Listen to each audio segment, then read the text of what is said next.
우리는 주일마다 하나님이 받으시는 합당한 예배가 무엇인지에 대해서 우리가 계속해서 살펴보고 있습니다.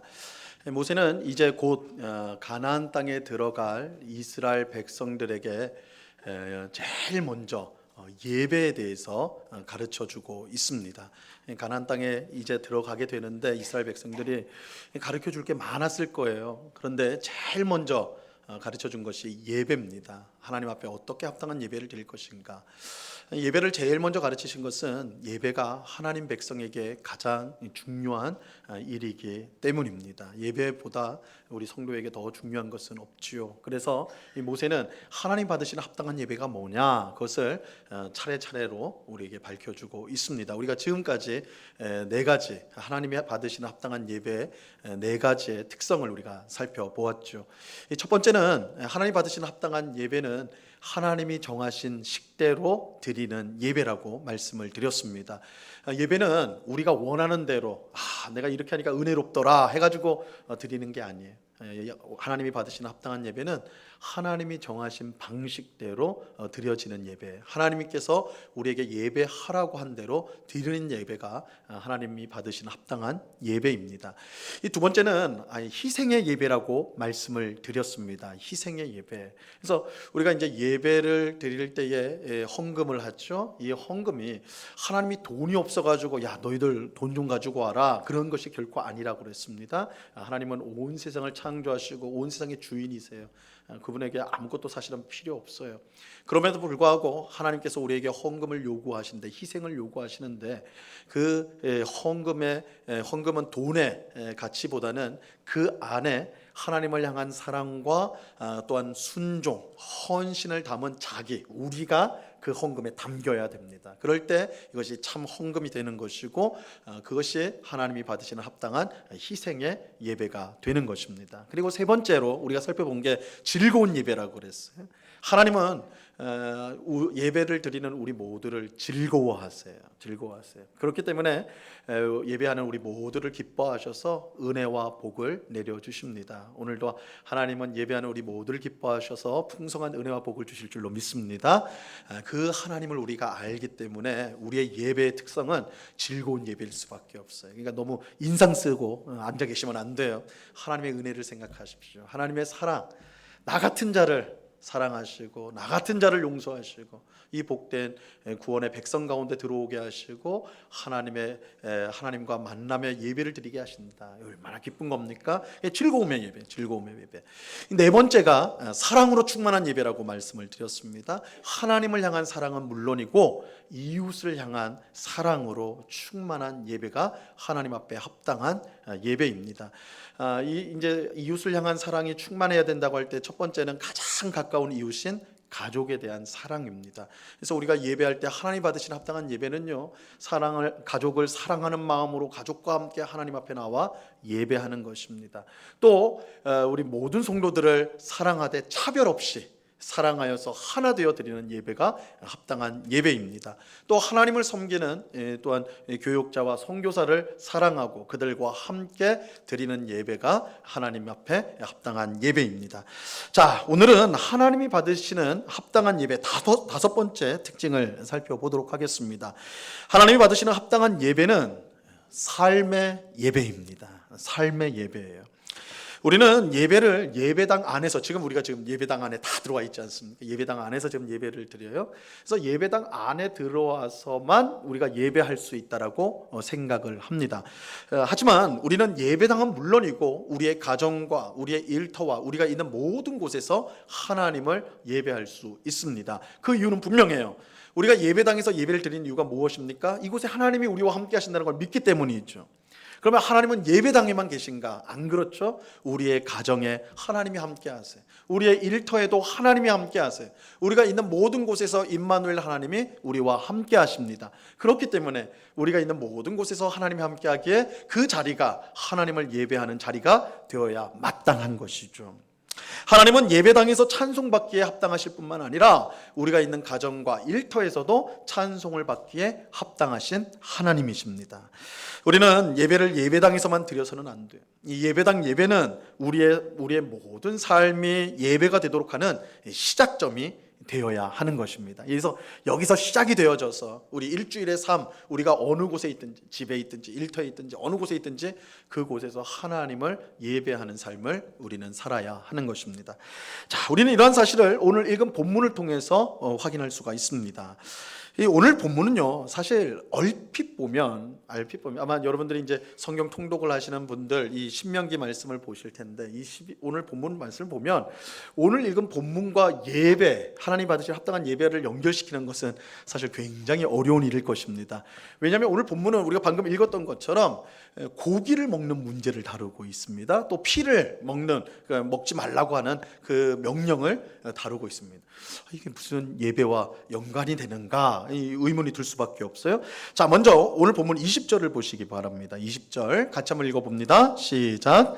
내 하나님 여호와께서 내게 허락하신 대로 내 지경을 넓히신 후에 내 마음에 고기를 먹고자 하여 이르기를 내가 고기를 먹으리라 하면 내가 언제나 마음에 원하는 만큼 고기를 먹을 수 있으리니. 하나님께서 이스라엘 백성의 지경을 넓히신 후에, 이 말은 뭐예요? 지금 이스라엘 백성이 광야에 있단 말이에요. 근데 곧 어디에 들어갑니까? 가나안 땅에 들어가죠. 그 땅을 하나님께서 주실 거예요. 그러면 지경이 넓혀지죠. 땅이 엄청나게 큰 땅을 그들이 얻게 됩니다. 자, 그들이 가나안 땅에 가서 그들의 땅이 넓어졌을 때, 지경이 넓어졌을 때 뭐라고 하는 거예요? 내 마음에 원하는 대로 고기를 먹어라, 이렇게 말하는 거예요. 내 마음에 원하는 대로 고기를 먹어라. 이 말씀만 놓고 보면요, 이게 무슨 뜻인가 싶어요. 이게 무슨 의미인가? 야, 고기를 먹을 때도 하나님의 허락을 받고 먹어야 되네. 하나님이 내 마음껏 먹어라, 그러니까 먹지 말라 그러면 먹지 말아야 되고, 먹어라 먹어야 되고, 이 하나님 고기 먹는 것까지도 간섭을 하시는가, 이렇게 이제 생각을 할 수가 있습니다. 그런데 이 말씀에는 배경이 있어요. 이 말씀엔 배경이 있습니다. 하나님은 제물로 바치는 소나 양, 또 염소의 경우에는요, 반드시 성막에 가져와서 제사를 드린 후에 먹도록 율법으로 정하셨습니다. 레위기 17장 3절과 4절 말씀인데요, 한번 잘 들어보세요. 이스라엘 집의 모든 사람이 소나 어린 양이나 염소를 진영 안에서 잡든지 진영 밖에서 잡든지 먼저 회막문으로 끌고 와서 여호와의 성막 앞에서 여호와께 예물로 드리지 아니하는 자는 피 흘린 자로 여길 것이라. 그가 피를 흘렸은즉 자기 백성 중에서 끊어지리라. 소나 양과 염소를 잡을 때 어떻게 해야 된다고 말하고 있어요? 그냥 집에서 소 잡아서 먹으면 된다고 합니까? 안 되죠. 소를 먹으려고 하면 먼저 어떻게 해야 돼요? 회막문으로 끌고 가야 돼요. 회막은 하나님 앞에 제사 드리는 곳, 가지고 가야 돼요. 그래서 거기서 죽여야 돼요. 죽인 다음에 회막 앞에서 잡으라는 뜻은 뭐예요? 하나님께 제물로 드리라는 거죠. 그러니까 자기가 가져온 소의 일부를 하나님 앞에 드리고 나머지 부분을 자기가 가져와서 먹는 거예요. 소나 양과 염소는 반드시 그렇게 하도록 되어 있었던 것입니다. 하지만 왜 그렇게 해야 되는 것인가? 그죠? 왜 그렇게 되는가? 하나님이 고기를 너무너무 사랑하셔서, 고기를 너무 좋아하셔서, 야, 니들만 먹냐? 나도 먹어야지, 이렇게 하셔서 그런 것인가? 아니면 우리가 고기 먹는 꼴을 보기가 싫어가지고 니들만 먹냐? 이렇게 하셔서 그런 것인가? 결코 그렇지 않아요. 이렇게 하나님께서 명령하신 이유는 분명합니다. 분명한 이유가 있어요. 레위기 17장 7절 말씀인데요, 우리 이 말씀 같이 읽어봅니다. 시작. 그들은 전에 음란하게 섬기던 순염소에게 다시 제사하지 말 것이니라. 이는 그들이 대대로 지킬 영원한 규례니라. 하나님께서 소와 양과 염소를 반드시 잡을 때, 그 짐승을 잡을 때 반드시 회막문으로 가져와서 하나님께 먼저 드리고 그 다음에 너희가 먹어라, 이렇게 명령하신 까닭은 우상 숭배를 막기 위해서였어요. 우상 숭배. 이 소와 양과 염소는 하나님 앞에 제물로 드릴 뿐만 아니라 사실은 우상들에게도 바쳐지는 보통의 짐승들이었습니다. 특히 이 염소는 광야에 사는 민족들에게 있어서는 하나의 신이었어요. 염소 신을 많이 섬겼어요. 많이 섬겼기 때문에 사실은 이스라엘 백성들이 만약 광야에 머무는 동안에 소나 양과 염소를 자기 멋대로 마음대로 잡을 수 있다고 했다면 어떻게 해요? 우상 숭배에 넘어갈 가능성이 많았던 거예요. 왜냐하면 다른 이 광야에 사는 다른 민족들이 그렇게 자기 우상을 섬길 때 그렇게 했기 때문에 이스라엘 백성들도 얼마든지 그 유혹에 빠질 수가 있었던 것이죠. 이게 특별히 염소를 섬겼던 광야에서 염소를 섬겼던 사람들이 많았거든요. 민족들이 있었거든요. 이스라엘 백성도 얼마든지 그 미혹에 그 유혹을 받을 수가 있었던 것입니다. 그래서 하나님께서 우상 숭배를 막기 위해서 야, 너희가 소나 양과 염소를 먹으려고 한다면 반드시 먼저 가져와라. 회막으로 가져와서 하나님 앞에 드리고, 그죠? 하나님 앞에 먼저 드리고 그 나머지를 너희가 먹어야 된다. 이 우상 숭배를 방지하기 위해서 이 명령을 내리셨던 거예요. 그런데 이와 같은 명령은 우리가 생각하는 만큼 그렇게 어려운 일이 아니었습니다. 야, 고기를 먹을 때마다 회막에 가야 된다고 되게 귀찮고 힘들 것 같지만 사실 그런 것도 아니었어요. 왜냐하면 이스라엘 백성들이 광야에서 머물 때는 회막을 중심으로 모여 있었습니다. 그러니까 이스라엘 백성들이 딱 그룹으로 딱 모여 있을 때 12지파가 동서남북으로 3지파씩 이렇게 이제 형태를 이렇게 하고 있었는데 그 중심에 뭐가 있었냐면 회막이 있었어. 그러니까 회막을 가운데 두고 동서남북으로 3지파씩 위치돼 있었거든요. 그러니까 회막이 다 가까운 거리에 있었습니다. 그러니까 고기를 먹으려고 할 때 회막에 가져갔다가 먼저 드리고 먹는 것 가능한 일이었어요. 하지만 문제는 이제 지금 이 신명기에서는 이스라엘 백성들이 어떻게 됩니까? 가나안 땅으로 들어가게 되잖아요. 그렇죠? 이 상황이 달라지는 거예요. 광야가 아니라 이제는 가나안 땅으로 들어가는 겁니다. 근데 가나안 땅에 들어가면 이스라엘 백성들이 어떻게 돼요? 지금까지는 회막을 중심으로 가까이 모여 있었는데 가나안 땅에 들어가면 하나님이 그 땅을 주겠다고 그랬잖아요. 땅이 넓은 땅, 넓은 지경이라고 했으니까 넓은 땅에 들어가는 거예요. 그러면 회막이 있는 곳에서 멀리 사는 사람들이 생기게 되는 것이죠. 멀리 있는 백성들이 생기게 되는 거예요. 막 회막에 가려면 몇백 킬로를 가야 되는 그런 사람들도 생겨나게 되는 거예요. 그러면 그런 사람들이 소와 양과 염소를 먹으려고 하는데 아빠 오늘 밤에 소고기 한번 먹어요. 아 그래? 그럼 내가 회막에 빨리 갔다 올게. 며칠 있다 오는 거야. 며칠 있다가. 그것도 그 당시에 뭐 냉장고가 있습니까? 뭐 냉동차가 있습니까? 안 되잖아요. 불가능한 일이야. 불가능한 일. 그러니까 멀리 떨어져 있는 백성들은 소고기 먹읍시다 그러면 다 같이 가야 돼. 가족들이 회막에. 그죠? 그리고 드리고 그 자리에서 먹어야죠. 그러니까 자기 집에서 먹는 게 불가능한 상황이 돼버린 거예요. 이렇게 보면 회막에서 멀리 사는 이스라엘 백성들은 강제로 채식주의자가 될 수밖에 없는 거예요. 먹을 수가 없으니까. 그죠?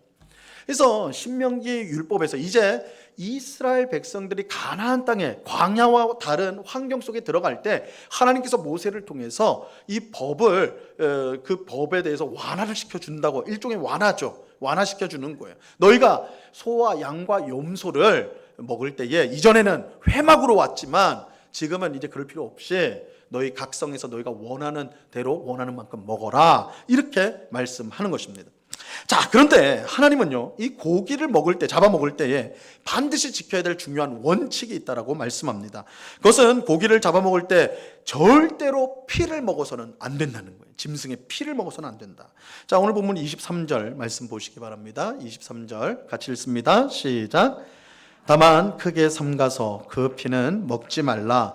피는 그 생명인지 내가 그 생명을 고기와 함께 먹지 못하리니. 이 고기를 잡아먹을 때, 이 짐승을 잡아먹을 때 절대 소나 양과 염소를 잡아먹을 때 절대 피는 같이 먹으면 안 돼요. 그 이유는 피가 생명이기 때문이고 그 모든 생명은 하나님께 속해 있기 때문이에요. 생명은 하나님 거예요. 하나님. 그래서 피가 곧 생명이고 생명은 곧 하나님의 것이기 때문에 우리가 만약에 피를 먹는다면 하나님의 것인 생명을 우리가 빼앗는 일이 돼버리는 거예요. 물론 하나님 앞에 빼앗는다 이 표현이 적절하지 않지만 하나님의 것을 앗아가는 그런 일이 돼버리는 거예요. 이건 용납될 수 없는 것이죠. 그래서 하나님은 사람에게 육식을 허락할 때부터 피를 먹지 말라고 엄하게 명령을 하셨습니다. 창세기 9장에 보면 하나님께서 홍수 심판 이후에 노아에게 말씀을 주셨는데 이때 그 육식 짐승을 잡아먹는 것을 허락을 하세요. 그러면서 이렇게 말씀합니다. 이 창세기 9장 4절과 5절 말씀인데요. 한번 잘 들어보세요. 그러나 고기를 그 생명되는 핏째 먹지 말 것이니라. 내가 반드시 너희의 피 곧 너희의 생명의 피를 찾으리니 짐승이면 그 짐승에게서 사람이나 사람의 형제면 그에게서 그의 생명을 찾으리라. 그러니까 이미 노아 때부터 하나님께서 이 피를 먹어서는 안 된다라고 말씀하는 거예요. 만약에 피를 먹는 사람, 피를 취하는, 그래서 생명을 취하려고 하는 자는 하나님이 어떻게 하겠다고요? 그 사람의 생명을 취하겠다. 그 짐승의 생명을 취하겠다라고 말씀합니다. 자, 우리는 여기서 왜 우리의 죄를 씻기 위해서 하나님은 피의 제사를 요구하시는가? 그것을 우리가 알 수가 있습니다. 히브리서 9장 22절 말씀에 보면요, 이렇게 말씀합니다. 이 말씀도 같이 읽어봅니다. 시작. 율법을 따라 거의 모든 물건이 피로써 정결하게 되나니 피 흘림이 없은즉 사함이 없느니라. 여러분, 이런 생각 한번 해보지 않았어요? 하나님이 우리 죄인의 죄를 용서하신다, 씻어주신다 할 때 구약 성경에서는 짐승을 제물로 바쳐가지고 그 피를 제단에 뿌리잖아요. 그래서 사함을 받는단 말이에요. 끔찍한 일이죠. 여러분, 짐승을 잡아서 그 피를 흘리는 거 굉장히 끔찍한 일이에요. 제가 전에 청년들이랑 네팔을 한번 갔는데 네팔에 굉장히 흥미로운 게 이 구약의 제사와 굉장히 흡사하게 제사를 드리는 장소가 있어요. 선교사님이 데려갔습니다. 저희를 데려가서 보는데 실제로 거기는 염소, 닭, 거기는 닭도 가져오는 닭 뭐 이렇게 가지고 와요. 가지고 오면 거기는 뭐 제사장이 멋있게 옷 입는 게 아니라 그냥 백정 같아요. 그냥 정육점 아저씨 같아요. 그런 분이 딱 받아가지고 목을 댕강 자릅니다. 혹은 염소는 한 번에 안 되니까 막 썰어요, 머리를. 그 다음에 피를 쫙 뿌립니다. 그러니까 이 피 의식이에요. 이렇게 제사를 드리는 거예요. 이게 굉장히 구약 성경과 유사하다. 그런데요, 거기 가면 굉장히 역해요. 피 냄새가, 짐승이 완전히 바닥에 다 피 비린내가 일주일에 2번씩 열린다고 그러는데 완전 피 비린내고 그거 이제 먹으려고 까마귀 떼가 뒤덮여 있어요. 그 일대가. 그러니까 이게 낭만적인 모습이 절대 아닙니다. 이 짐승을 잡고 막 번지단에 태우는 거고 바베큐 생각하시면 절대 안 되는 거예요. 굉장히 끔찍한, 사실은 막 피가 난잔 이런 거란 말이에요. 그러니까 우리가 생각할 때 하나님은 하나님이신데 그냥 내가 너 죄를 용서해 주겠다, 너 그냥 없이 해줄게, 이렇게 하면 될 것 같은데 왜 피를 요구하시는가? 왜 짐승의 피를 요구하시는가? 신약에 가서는 예수 그리스도의 십자가 피를 하나님이 요구하시는가? 이 의문이 들 수가 있죠. 그 의문에 대한 답이 이거예요. 죄는 죽음을 불러오기 때문에 그 죽음을 대신하기 위해서는 생명이 반드시 요구되는 거예요. 그 생명이 바로 피예요, 피. 그래서 피 없이는 죄 씻음이, 죄 사함이 없다라고 말을 하고 있는 거예요. 이게 성경의 속죄의 원리인 겁니다. 자, 이처럼 죄 사함을 위해 피 흘림이 있어야 되는 이유는 피가 곧 생명이기 때문에, 죄의 삭은 사망이에요. 죄로 인해 우리에게 죽음이 주어졌어요.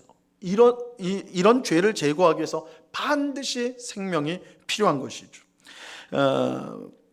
이것이 구약 제사의 핵심, 그죠? 피를 흘리게 하는, 짐승의 피를 흘리게 하는 구약 제사의 핵심이고, 신약에 와서는 그 짐승 제사가 가리키는 원형이 바로 하나님의 아들 예수 그리스도가 우리와 같은 사람이 되어서 십자가에서 죽으심으로, 그곳에서 피를 흘리심으로 우리의 죄를 씻어 주신 것입니다. 죽음 아래에 있는 우리를 구원하기 위해서 예수님의 생명이 대신 드려진 거예요. 자, 이처럼 피가 중요하기 때문에 하나님은 고기를 먹되 절대 피를 먹지 말라라고 명령을 하셨어요.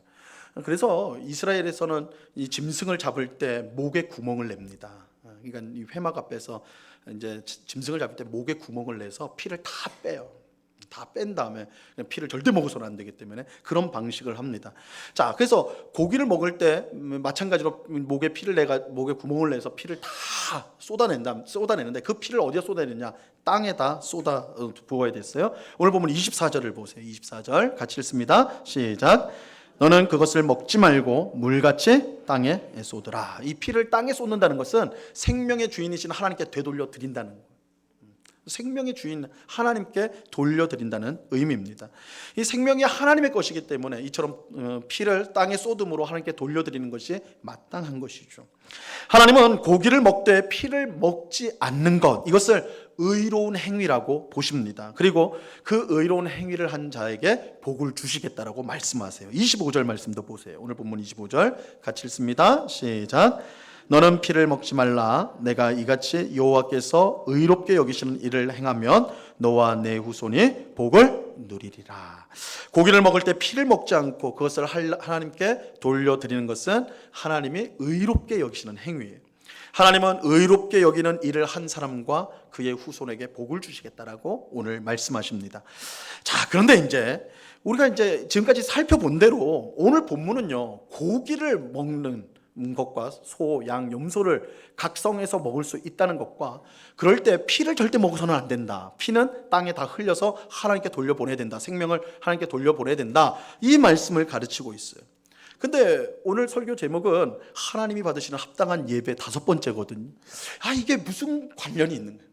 고기를 먹는 것과 피를 먹지 않는 것이 합당한, 하나님이 받으시는 합당한 예배와 무슨 상관이 있는가? 사실 아무 상관없는 것처럼 보여요. 아마 우리 성도님들이 성경 통독을 할 때 이 말씀을 가지고 예배를 생각하기에는 쉽지 않을 것이라고요. 하지만 우리가 이제 좀 더 관찰을 해보면 여기에 이제 중요한 예배와의 상관 관계가 이 속에 있습니다.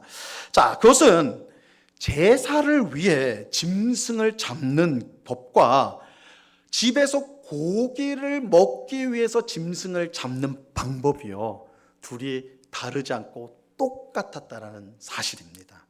그러니까 회막 앞에서 하나님께 제사를 드리기 위해서 고기를 잡잖아요, 짐승을 잡잖아요. 그 방식과 집에서, 가나안 땅에서 집에서 고기를 자기 가족이 먹으려고 짐승을 잡을 때의 방식이 똑같았다는 거예요. 다르지 않았어요. 똑같았다는 거예요.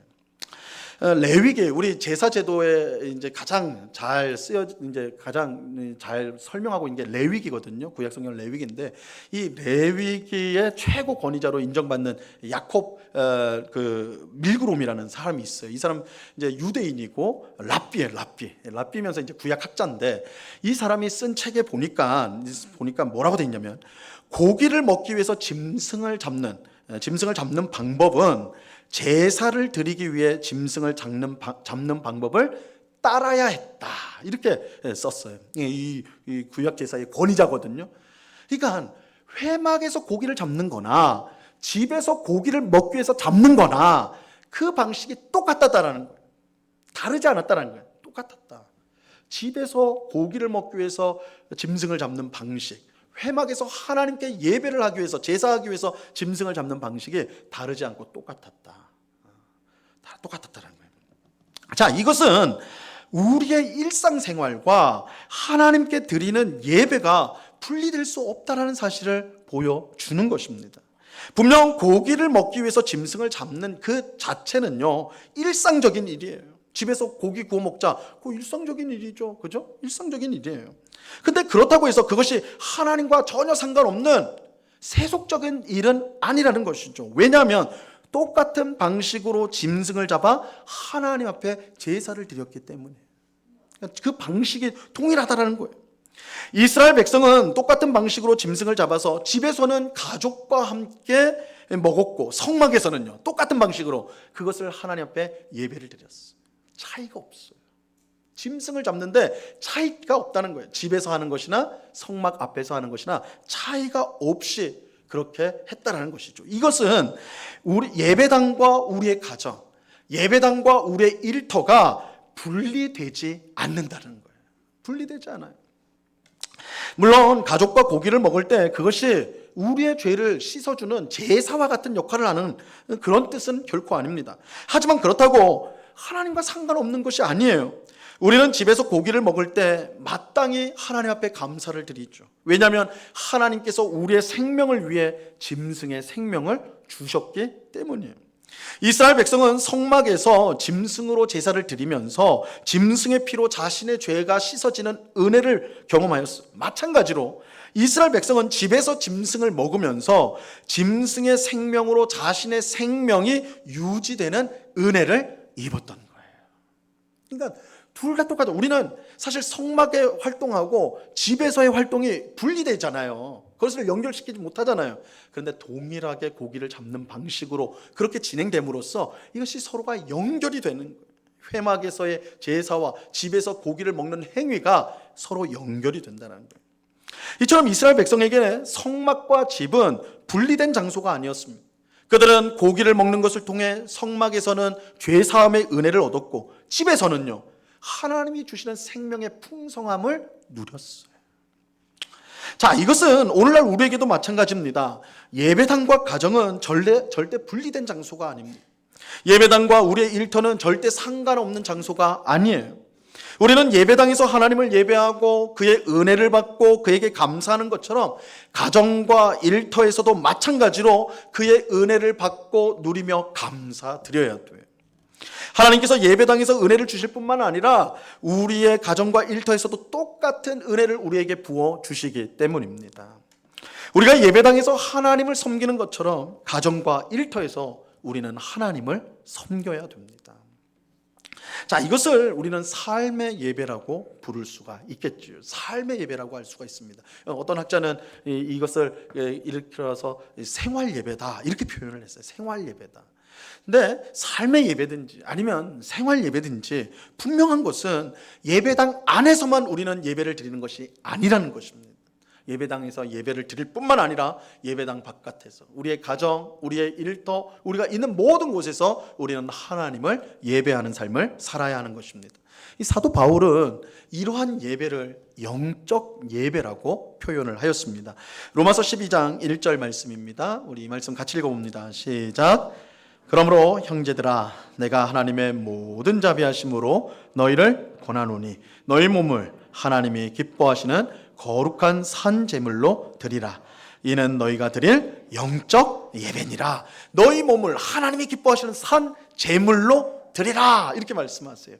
자, 이 말씀은 아브라함이 자기 독자 이삭을 하나님께 바칠 때 제단 위에 올려놓고 그를 죽이려고 했던 것처럼 죽은 제물, 정말 죽여서 드리는 제물로 드려라. 몸을 죽여라. 이런 뜻이 결코 아니에요. 지금 사도 바울은 무슨 말합니까?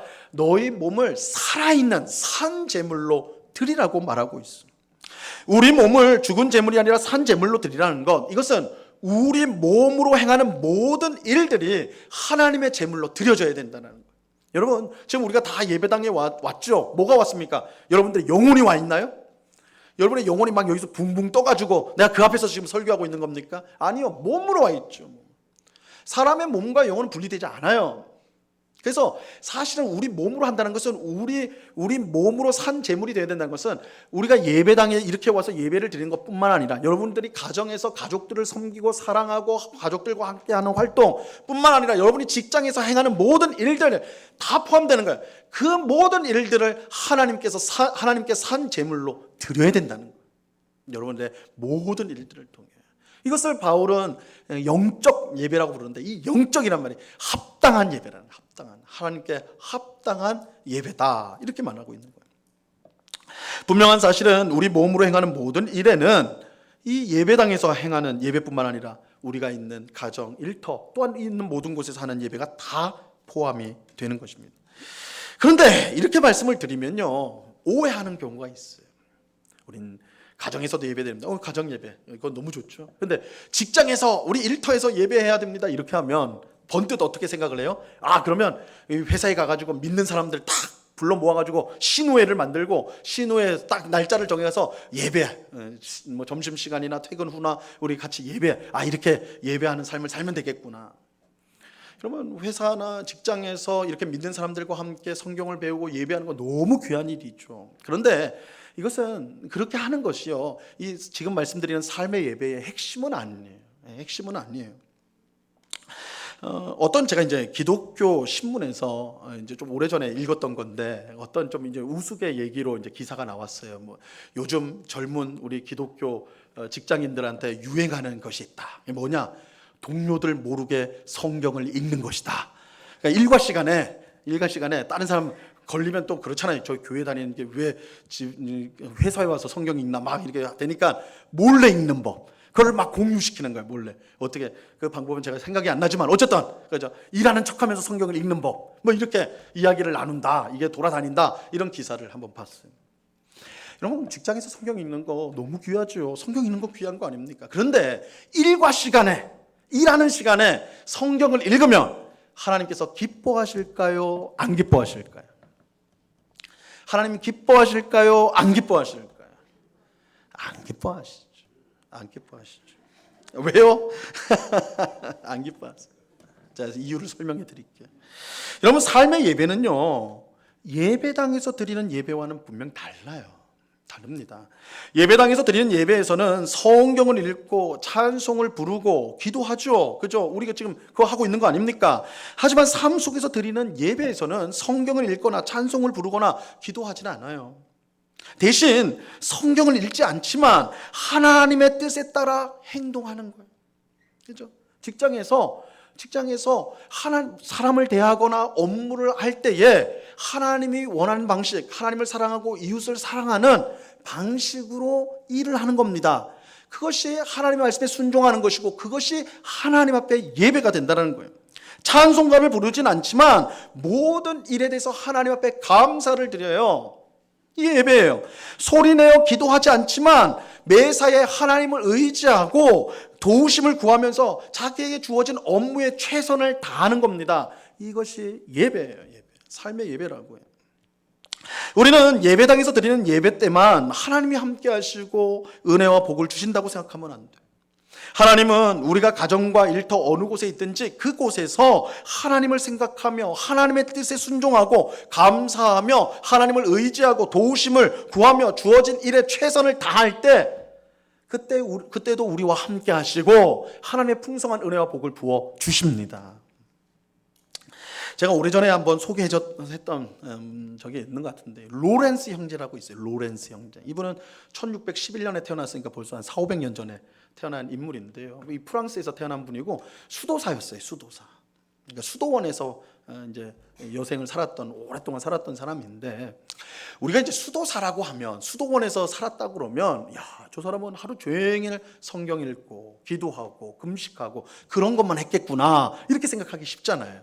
그런데 이 로렌스 형제는 사실 물론 당연히 말씀 보고 기도하고 당연히 그랬죠. 그런데 그 시간보다 부엌에서 있었던 시간이 훨씬 많았던 사람이에요. 그는 수도원 부엌에서 동료 수도사들을 위해서 아침, 점심, 저녁 식사를 준비했던 사람이었어요. 음식을 만들었던 사람.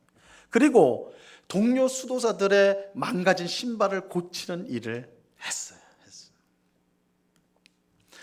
근데 우리가 볼 때는 그러면 그렇게 경건한 사람은 아니었구나 이렇게 생각하기 쉬운데, 근데요, 그런 그가 어느 누구보다 항상 하나님의 임재 가운데 살았던 사람이었어요. 그래서 그가 이제 남긴 책 중에 그가 이제 직접 막 책상에 앉아서 쓴 건 아닙니다. 그 이제 수도 원장이랑 어떤 사람들이랑 대화한 것을 남겨서 책으로 남아져 있거든요. 지금도 하나님의 임재 연습이라는 책이에요. 지금도 시중에 가시면 이제 그 서점에서 살 수가 있습니다. 고전이에요, 고전. 근데 그가 어떻게 늘 부엌에서 식사가 준비하고 동료 수도사들의 신발을 고쳐주는 그런 일을 하면서도 언제나 하나님의 임재 가운데 살 수 있었는가? 누구보다도 하나님과 동행하는 복된 삶을 살 수 있었는가? 그 책에 보면 그 이유를 우리가 알게 돼요. 자, 책에 보면 이런 글이 나옵니다. 그 사람에 대해서, 로렌스 형제에 대해서 묘사를 하는 건데, 시간이 흐르면서 그는 자신이 행하는 모든 일과 자신에게 일어나는 모든 일 속에서 하나님을 보는 법을 터득하였다. 우리는 성경 읽고 기도할 때만 하나님을 볼 수 있다고 생각하지만 이 사람은 식당에서 당근 썰면서 양파 까면서 하나님을 보는 법을 배웠다라는 거예요. 자, 또 그에게 있어 하나님의 임재를 체험한다는 것은 하나의 삶의 방식, 즉 반복해서 실행하는 하나의 습관이었다. 하나님의 임재, 하나님과 동행하는 것이 어떤 특별한 활동이 아니라 예배당에 와가지고 어떤 또 성경 읽고 골방에 들어가서 기도할 때 그때만 경험하는 게 아니라 그가 부엌에서 신발을 고치면서 그런 활동 속에서 매일매일 경험하는 삶의 습관으로서 하나님과 함께하는 삶을 그는 살았다, 이렇게 말하는 거예요. 자, 그리고 또 그는 하나님을 사랑하기 위해서라면 땅에 떨어진 지푸라기 하나를 줍는 일에도 기쁨을 느꼈다. 하나님을 사랑하기 위해서라면 땅에 떨어진 지푸라기를 이거 오늘로 하면 뭐예요? 땅에 떨어진 휴지 하나 줍는 거죠. 근데 하나님을 사랑하기 위해서 그 하찮은 일, 아무렇지 않은 일, 그 일을 한다면 그 속에서 기쁨을 누렸다. 자, 로렌스 형제는요 아주 의미심장하게 이런 말도 했습니다. 하나님과 대화하는 가장 효과적인 방법은 놀랍게도 일상적인 일들을 수행하는 것이다. 기도 시간이 여타 시간과 다른 시간과 달라야 한다는 생각은 대단히 잘못된 생각이다. 우리의 성화는 이런저런 일을 해보는데 달려있는 것이 아니라 이런 일이든 저런 일이든 방향을 돌려 하나님을 위해 하는데 달려있다. 여러분, 지금 로렌스 형제가 하는 말이요, 우리가 지금까지 살펴왔던 삶의 예배 다 그거 아니에요? 그렇죠? 그거 아니에요? 우리가 하나님과 동행하기 위해서, 하나님을 바르게 예배하기 위해서 어떤 특별한 일들을 할 게 아니다. 우리가 지금 하고 있는 일들을 방향을 돌려서, 그죠? 내가 집에서 설거지를 하는데 왜 나만 설거지해? 남편도 안 하고 애들도 안 하고 왜 나만 해? 미워. 그게 아니라 방향을 돌려서 하나님이 주신 내 가정, 내 가족이구나. 내가 이들을 사랑하고 섬기기 위해서 내가 지금 이 설거지를 하는구나. 방향을 돌려 하나님을 향하면 그 일이야말로 하나님과 동행하고 하나님의 임재를 느끼는 가장 특별한 일이 된다는 거예요.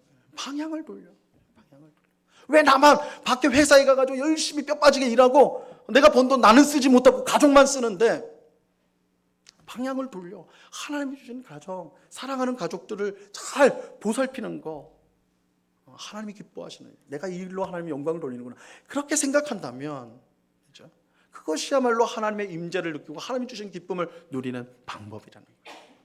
우리가 골방에서 드리는 기도의 시간과 우리가 회사에서 일하는 시간, 집에서 가사의 일을 하는 시간, 그것이 사실은 그 일 자체로 별반 다르지 않다. 중요한 것은 하나님을 향해 된다. 여러분, 골방에서 우리가 기도를 아무리 열심히 해도 그 기도가 하나님을 향한 것이 아니라면 자기 만족에 그치는 것이죠. 우리가 가정에서, 직장에서 우리에게 주어진 일들을 하나님을 향해 한다면 그 일 자체가 기도가 되는 것이고 예배가 된다는 거예요. 이게 로렌스 형제가 자신의 삶 가운데 경험한 일. 물론 이렇게 이제 말씀을 드린다고 해서, 그러면 이 예배당에서 모여서 예배 드리는 거, 또 내가 성경 읽고 기도하는 거, 이게 별거 아니구나, 그냥 내가 매사에 그냥 똑바로만 살면 되는 거네, 이렇게 생각하기 쉬운데 결코 그런 뜻으로 말씀드린 건 아니에요. 분명히 말씀드리지만 예배당에서 드리는 예배와 또 우리가 말씀을 읽고 기도하는 것은요, 삶의 예배의 시작점입니다. 여러분, 이 시작점이 없으면요, 삶의 예배가 될 수가 없는 거예요. 그러니까 이거 무시하고, 그죠? 여러분 한번 생각해 보세요. 주일 예배 무시한 사람 치고 신앙생활 제대로 한 사람 없습니다. 그거 분명해요. 시작점이 없는데 어떻게 나머지 내용이 있을 수가 있겠어요? 근데 제가 오늘 이 말씀을 통해서 강조하고자 하는 바는, 예배당에서 드리는 이 예배 너무 귀한 겁니다. 여러분들 너무너무 잘하시는 거예요. 근데 이게 끝이라고 생각하면 안 된다는 거예요. 우리의 예배는 예배당에서 시작하는 거예요. 그래서 여러분의 가정으로, 여러분의 일터로, 우리의 삶의 모든 영역에서 우리는 하나님을 예배하고 하나님을 감사하고 찬송을 드려야 된다. 이것이 삶의 예배라는 것입니다. 여러분, 예수님은 우리를 보시면서 너희는 교회의 소금과 빛이라 말씀하지 않았어요. 너희는 세상의 소금과 빛이라고 하셨어요. 우리는 예배당에 계신 하나님을 예배할 뿐만 아니라 예배당 바깥에 있는 가정과 일터, 그리고 모든 곳에 계신 하나님을 예배해야 합니다. 우리는 모든 곳을 다스리는 왕이 하나님이라는 사실을 우리의 삶을 통해 고백하고 드러내야 하는 것입니다. 하나님이 받으신 합당한 예배는 예배당 안에서 드리는 예배를 시작점으로 하여서 우리의 삶 전체를 통해 드리는 삶의 예배, 이것이 하나님이 받으신 합당한 예배입니다. 삶의 예배가 없다면 우리는 하나님을 예배당 안에 가둬두는 잘못을 범하는 거예요. 그잖아요. 여러분들이 예배당 안에서만 예배하고 바깥에서는 하나님이 없는 것처럼 살아간다면 우리들은 다 하나님을 예배당 안에 묶어둬 버리는 거예요. 그러나 우리가 믿는 하나님은 교회 안에서만 전지전능하신 그런 하나님이 아닙니다. 우리가 믿는 하나님은 온 세상을 다스리는, 온 세상 가운데 전지전능하신 하나님이세요. 그러므로 우리는 가정에서 우리의 가정을 다스리는 하나님을 예배해야 됩니다. 우리는 일터에서 우리의 일터를 다스리는 하나님을 예배해야 돼요. 이웃을 사랑하라고 하신 하나님 말씀에 순종하여서 주어진 업무에 최선을 다해야 돼요. 단지 먹고 살기 위해서 입에 풀칠하려고 나가는 것이 아니라 하나님의 영광이라는 더 고상한 목적을 가지고 우리는 일을 해야 되는 거예요. 오늘 예배하는 우리 모두가 하나님 받으시는 삶의 예배자가 될 수 있기를 간절히 바랍니다. 예배당에서 드리는 예배를 시작으로 해서 우리의 가정, 일터, 우리가 있는 모든 곳에서 하나님을 예배하고 그의 뜻에 순종하면서 하나님께 영광 돌리고 또한 이웃을 유익하게 하게 하는 그런 복된 우리의 삶이 될 수 있기를 바랍니다. 그래서 우리의 몸을 살아있는 제물로 하나님께 드려서 정말 하나님이 기뻐하시는 참 너는 참 잘했다, 그죠? 참 잘했다. 너의 삶이 예배의 삶이었구나. 우리가 이제 천국에서 하나님을 예배하는 삶을 살아야 되는데 이 땅에서 삶의 예배를 드리는 성도는 천국에 갔을 때 뭐 이게 다를 게 없죠. 예배하는 곳이니까, 그죠? 참 잘했다.